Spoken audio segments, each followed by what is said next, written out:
আচ্ছা, ওয়েবসাইটে কোনো একটা জিনিসকে যদি আমরা লিস্ট আকারে দেখাতে চাই, কোনো একটা লিস্ট দেখাতে চাই, তাহলে HTML এ আমরা লিস্ট তৈরি করতে পারি। সো ধরেন এটার জন্য আমরা আলাদা একটা HTML ফাইল তৈরি করে নিলাম। এখানে যদি লিখি যে লিস্ট ডট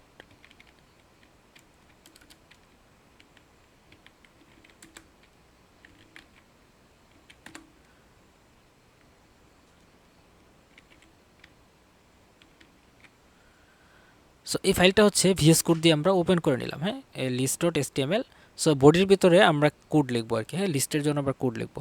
সো কয়েক ধরনের লিস্ট আছে, তো আমরা দুই ধরনের লিস্ট সবচেয়ে বেশি ব্যবহার করে থাকি আর কি ওয়েবসাইটে। এর মধ্যে একটা লিস্ট হচ্ছে অর্ডার্ড লিস্ট আর একটা হচ্ছে আনঅর্ডার্ড লিস্ট। হ্যাঁ, সো প্রথমে আমরা চলুন আনঅর্ডার্ড লিস্টটা দেখি। ইউএল একটা ট্যাগ আছে, এটা হচ্ছে আনঅর্ডার্ড লিস্ট বোঝানোর জন্য। ইউএল এর ভিতরে আমরা যদি এখানে এলআই লিখি, এলআই মানে হচ্ছে লিস্ট আইটেম। এখানে যদি লিখি যে আইটেম ওয়ান, আইটেম হচ্ছে ওয়ান,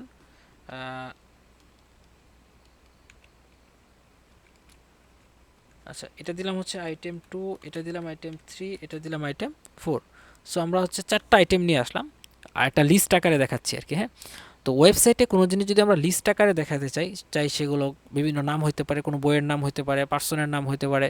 সো এই জিনিসগুলো বা এই লিস্টটা দেখানোর জন্য আমরা ইউএল ব্যবহার করি, অথবা ওয়েবসাইটে মেনু তৈরি করার জন্য আমরা কি করি ইউএলএলআই ব্যবহার করে থাকি আর কি। এর ভিতরে অ্যাটেগ ব্যবহার করে আমরা মেনু তৈরি করে থাকি। সো ইউএল হচ্ছে আনঅর্ডার্ড লিস্ট আর এলআই হচ্ছে লিস্ট আইটেম। হ্যাঁ, এটা হচ্ছে ইউএলএলআই। আচ্ছা, আরেকটা জিনিস আছে সেটা হচ্ছে ওএল। ওএল এবং এটার ভিতরে যদি আমরা এলআই দিই,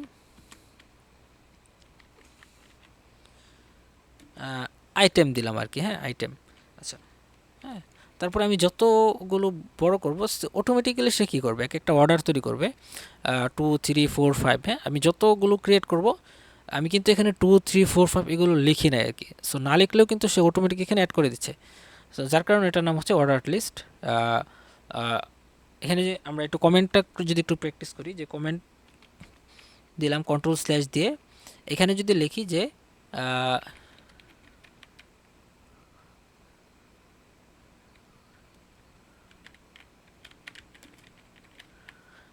আনঅর্ডার্ড লিস্ট। হ্যাঁ, এবং এখানে আমরা একটা কমেন্ট করে দিতে পারি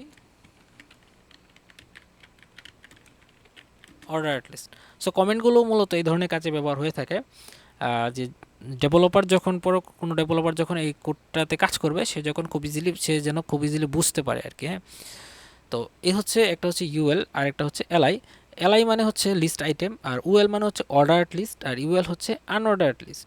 সো কোনো একটা জিনিস যদি আমরা অর্ডার ওয়াইজ দেখাতে চাই, তাহলে ইউএল ব্যবহার করতে পারি। যদি আমরা আনঅর্ডার্ড ওয়েতে মানে কোনো একটা অর্ডার মেনটেন ছাড়া যদি দেখাতে চাই, সেক্ষেত্রে আমরা ইউএল এলআই ব্যবহার করতে পারি।